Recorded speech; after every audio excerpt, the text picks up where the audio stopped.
bienvenue à toutes et à tous pour suivre ce journal. Le ministre provincial des Transports s'en va en guerre contre le surchargement des véhicules à Bukavu. Suivez les reportages.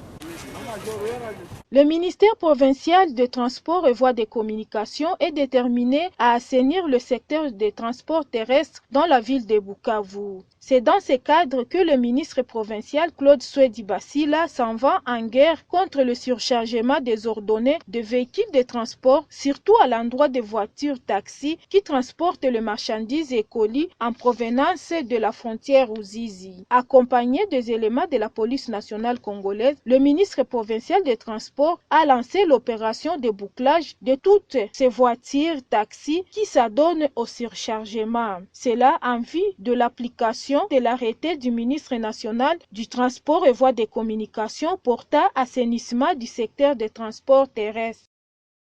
Les cas de violences sexuelles et celles basées sur le genre sont encore enregistrés au Sud Kivu. Les détails dans ces reportages. Au Sud Kivu, 200 cas de violences sexuelles et celles basées sur le genre ont été enregistrés de mai et juillet 2020.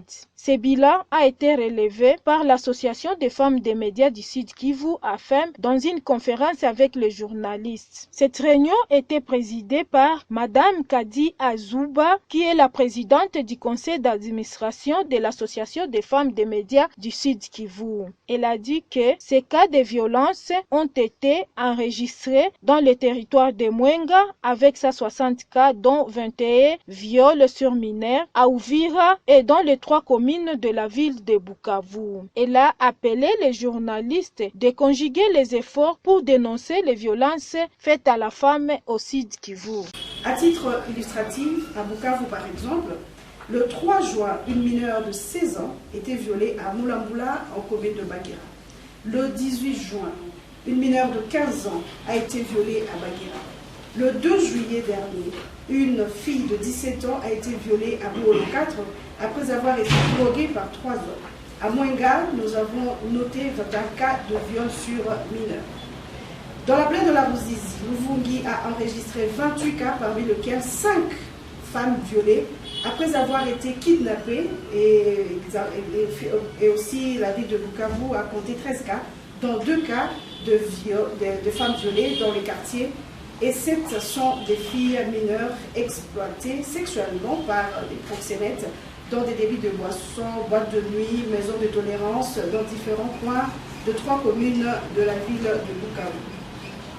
386 cas de pratiques néfastes contre les femmes et filles au sein de leur communauté, dans les axes où le monitoring a été effectué, dont 219 à Mwenga, 102 à Luvungi et 65 cas dans les 3 communes de la ville de Bukavu, à savoir Kadutu, Ibanda et Bagira.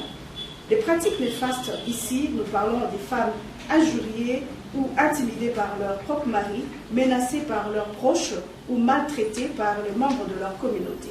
Parmi ce même cas figurent ceux des femmes qui ont été harcelées ou forcées de faire des rapports sexuels avec leur mari en état d'ivresse.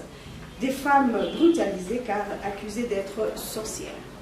Suite au contexte de Covid-19, nous avons documenté 48 femmes qui ont été agressées et intimidées par des agents de l'ordre ici à Bukavu. Mwenga est la plaine de la Ruzizi pour n'avoir pas respecté les mesures barrières dans la lutte contre la Covid-19, dont une femme tabassée et laissée nue par un policier à Mwenga. Nous pouvons donc conclure que cette situation présente des conditions et l'environnement dans lequel vivent les femmes différemment de la prévention ou bien de la prévision de la loi congolaise en rapport avec le respect des droits et la dignité humaine. Elles continuent à être victimes, les femmes, dans plusieurs formes de violence de leurs droits au sein de la société.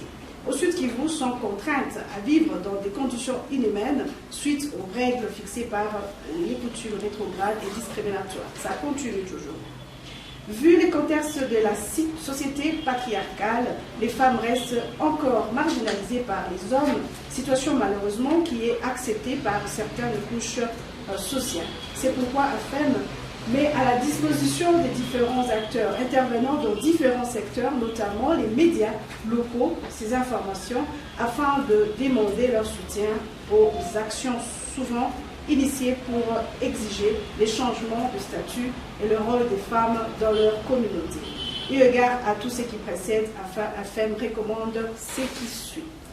Aux autorités politico-administratives, inviter les femmes dynamiques et compétentes à participer dans les réunions de sécurité élargies dans divers villages, forums des quartiers ou communes, afin d'entendre et de leur bouche les conditions difficiles qu'elles traversent et envisager des solutions concrètes pouvant les amener à concourir au développement intégré de la province. Promouvoir les femmes en les nommant chefs de service au sein de l'administration et accompagner leur candidature lors des élections municipales et locales si elles sont organisées. Aux autorités coutumières et religieuses, afin de monter instruire les hommes et les parents à assurer non seulement la scolarité de filles, mais également leur maintien à l'école en vue d'espérer à leur promotion. Nous demandons également d'impliquer les femmes dans la gestion de l'entité telles que les villages et sous-villages en vue de continuer à la recherche, de contribuer à la recherche et le maintien de la paix. Les femmes ont des compétences pour contribuer à la consolidation de la paix. Certains habitants de Luberizi, dans la plaine de la Ruzizi, ont reçu des titres fonciers à Bukavu. Les reportages.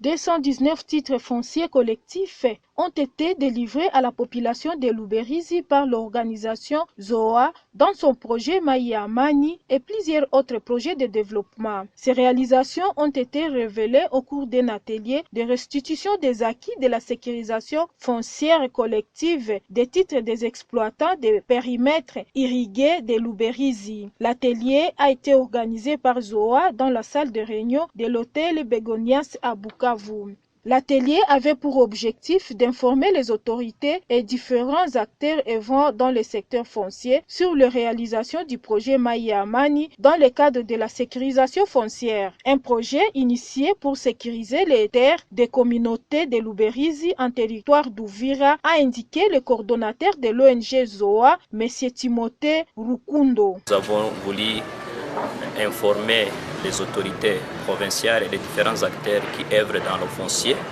sur les réalisations du projet Maïa Amani dans le cadre de la sécurisation foncière qui a été initié et que nous avons pu sécuriser les terres des communautés, les exploitants du périmètre irrigué de Luberizi par des titres collectifs.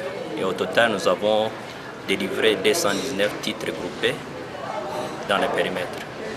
Et aussi l'objectif qui était recherché, comme on avait invité le professeur Mugangu, qui est un expert au niveau de la CONAREF pour le travail sur la réforme foncière, il est venu pour une mission aussi pour palper d'une manière pratique comment la sécurisation collective initiée par ZOA dans le projet Maïa Amani dans la plaine de la Ruzizi est en lien avec la réforme foncière en cours. L'un des intervenants du jour, le prof Séverin Mugangu, a édifié le participant sur la réforme foncière en République démocratique du Congo. Le modérateur du jour a félicité l'organisation ZOA pour son implication dans la réforme foncière à travers son projet Maïa Amani. L'atelier a été ouvert et clos par le directeur des cabinets du gouverneur, le professeur Jean-Claude Moubala Mazibona. Les participants ont formulé des recommandations, entre autres, redynamiser le cadre provincial de concertation sur les questions foncières tout en édifiant les besoins fonciers à présenter à l'État congolais. Fin de ce journal, merci de l'avoir suivi et à la fois prochaine.